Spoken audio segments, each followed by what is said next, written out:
How to fix your gallery's empty problem on Instagram? Let's see how to fix this problem. For solving this problem, first of all, long press on Instagram app, tap and hold, then tap on I button,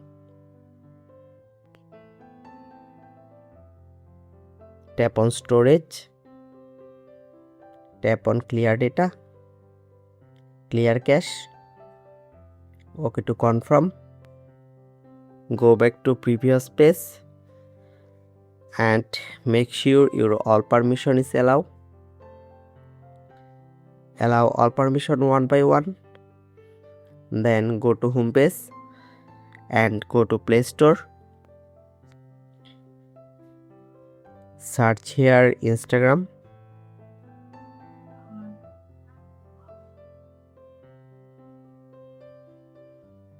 update your Instagram if it's available for updates your Play Store or App Store. Then open your Instagram app and go to message option, select any contact and tap on gallery option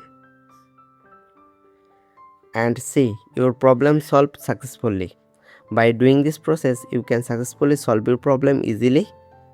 If you found this video helpful, please like and subscribe to my channel. Thank you.